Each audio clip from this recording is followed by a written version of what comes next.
لیکن مقصود یہ ہے کہ ذرا پتہ کریں باہر کی ہوا کیسی ہے، مقصود یہ ہے کہ پتہ کریں کہ آج برگر کس دکان کا اچھا ہے، معلومات کریں کہ محلے کی سیاست کس رخ جا رہی ہے، وہ بھی نکلتے تھے، لیکن مقصود یہ نہیں تھا۔ مقصد سمجھ گئے تھے نا، وہ اس لیے نکلتے تھے کہ پتہ کروں کوئی دکھی تو نہیں،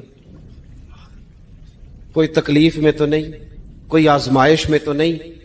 دیکھیں نا، کام وہی ہے، میں بھی کرتا ہوں، آپ بھی کرتے ہیں، ساری دنیا کرتی، لیکن وہ ایکم احسن عملا، کردار کس کا ستھرا ہے، ذہن کس کا اونچا ہے، ذوق کس کا بڑا ہے۔ زندگی وہ بھی بتا گئے، ہم بھی گزار رہے ہیں، لیکن وہی کمزور باتیں اور وہی روایتی گفتگو اور وہی لب و لہجہ اور وہی دنیا داری کے مخصوص سی ہماری گفتگو، فلاں کیا کر رہا ہے، کہاں پہنچ گیا، اگر پیسے کسی نے نہیں کمائے تو کہاں نکھٹو ہے تب نہیں کمائے، اور اگر زیادہ کما لیا تو کہنے لگے ایک نمبر طریقے سے تو نہیں کمائے جا سکتے، یہ کوئی غلط رستہ بڑی گفتگو ہے، بس نشستن گفتن برخاستن۔ تو اعلیٰ کام، اعلیٰ کردار ان لوگوں، حضرت عمر گزر رہے تھے تو غلام ساتھ تھا، ایک شخص کو دیکھا کہ مدینے کے باہر خیمہ لگایا ہوا ہے، بھئی خیریت ہے، یہاں خیمہ کو لگایا؟ کہنے لگا امیر المومنین سے ملنے آیا ہوں، رات ہو گئی تھی تو سوچا یہیں قیام کر لیتا ہوں، صبح ان سے ملوں گا۔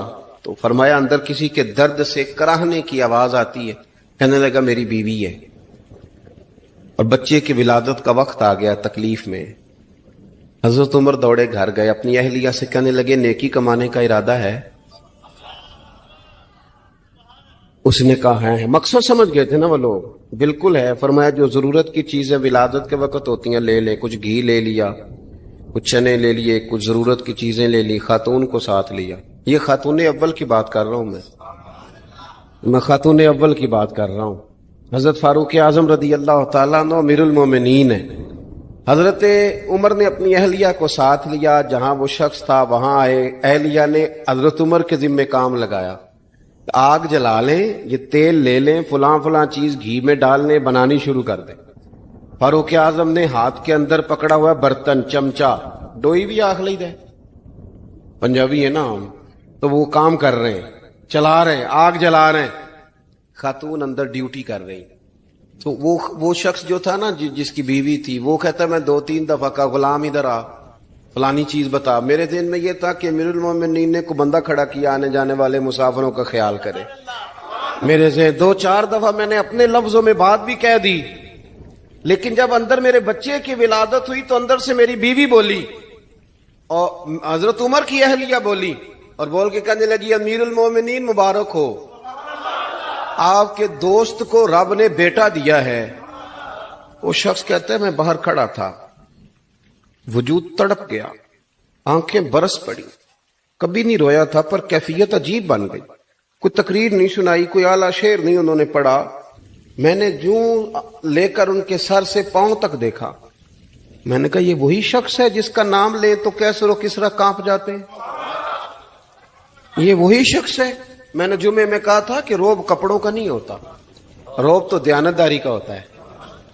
ہاں بڑا مال کما کے لوگوں نے بنائی ہوتی ہے کار کوٹھی، تو بندے کھڑے ہو کے کہہ دیتے ہیں 2 نمبر طریقے سے آیا ہے، اور 13ویں-14ویں گریڈ کا ملازم ہو تو اس کے سامنے بہت بڑا افسر ڈر رہا ہوتا ہے، یار بندہ دیانتدار ہے، یہ رشوت نہیں لیتا، سفارش نہیں مانتا، یہ میرٹ پہ کام کرتا ہے۔ تو روب تو آپ کی دیانتداری کا ہے، آپ کی سچائی کا ہے۔ اپنی زندگی میں جو لوگ مقصد سمجھ گئے، مقاصد پا گئے، کچھ کر گئے، ہم ذرا الجھ گئے ہیں۔ پہلے اتنا شاندار مکان بناتے ہیں، پھر مرنے کو کس کا دل چاہے؟ اتنی محنت کر کے جو ہے وہ کوٹھی بنائی ہے تو اب چھوڑ کے کون جائے؟ وہ تیار بیٹھے تھے، انہیں نبی کریم نے کہا تھا کن فی الدنیا کانک غریب نو عابر السبیل، تم نے مسافروں کی طرح رہنا ہے۔ او میرے بھائی، کبھی دیکھا ہے ایئرپورٹ پہ مسافر لڑتا ہو کہ میں نے یہ جگہ خریدنی ہے؟ اسے پتہ ہے کہ ابھی فلائٹ آنی ہے، میں نے تو چلے جانا ہے۔ ریلوے اسٹیشن پہ جو جگہ ہوتی ہے وہ خریدنے کے لیے لوگ رٹا نہیں ڈالتے، انہیں پتہ ہے پہلی ٹرین سے چلے جانا ہے۔ بس سٹاپ پہ جھگڑے نہیں ہوتے کہ یہ کرسی میری ہے، جانا جو ہے مٹی دیں تے مٹی رہنا ہی، ایویں کادی بلے بلے، اج مٹی دے اتے بندے آتے کل مٹی دے تھلے۔ اتنا زیادہ مقصد نہیں نا جب سمجھتے تو بے چین ہے، بے قرار۔ بعض لوگوں نے اتنے پیسے جمع کر لیے کہ اتنے کھا نہیں سکتے، اتنی ضرورت نہیں، لیکن اس کے باوجود ہے کہ وہ دوڑ ختم ہونے کا نام ہی نہیں لے رہی. حضرت صدیق اکبر رضی اللہ تعالیٰ عنہ امیر المومنین ہے. بادشاہوں کے بڑے بات ہوتی ہے. ہمارے ملک میں ایسے بھی بادشاہ گزرے ہیں کہ جو سفر پہ جاتے تھے تو خانساہ میں بھی لے جاتے تھے، باورچیوں کو بھی لے کے جاتے تھے کہ کھانا میری مرضی کا ہونا چاہیے. حضرت ابوبکر صدیق نے پانی مانگا، امیر المومنین، تو صحابہ نے نہ شہد ملا پانی پیش کیا. کوئی اتنی لمبی بات تو نہیں، لیکن صدیق اکبر رو ہی پڑے، اور اتنا روئے کہ ہجکیاں بن گئیں. لوگ کہتے ہیں پتہ نہیں تھا کس بات پہ رو رہے ہیں، پر ہم بھی رو پڑے. حضور آپ کیوں روتے ہیں؟ تو آپ فرمانے لگے یار مجھے آسانیوں میں مبتلا کرنے لگے ہو، مجھے ان دنیا کی لذات میں الجھانے لگے ہو. میں حضور کی بارگاہ میں بیٹھا تھا تو اللہ کے رسول فرما رہے تھے پیچھے ہٹ جا، پیچھے ہٹ جا، پیچھے ہٹ جا. میں نے پوچھا حضور آپ کس کو کہہ رہے ہیں؟ تو حضور فرمانے لگے دنیا میرے پاس آئی تھی، وہ قریب کرنا چاہتی تھی مجھے، تو میں نے اسے کہا پیچھے ہٹ جا، میرے نیڑے نہ آنا، دور ہٹ جا. تو ہٹ تو گئی ہے، پر جاتی دفعہ کہہ گئی ہے سونیا آپ تو بچ گئے ہیں، پر آپ کے بعد والے کیسے بچیں گے؟ تو مجھے سینے سے لگا لے، گلے سے لگا لے، مقصد اپنا سمجھے، اعمال کا حسن پیدا کرے. اگر انسان کا مقصد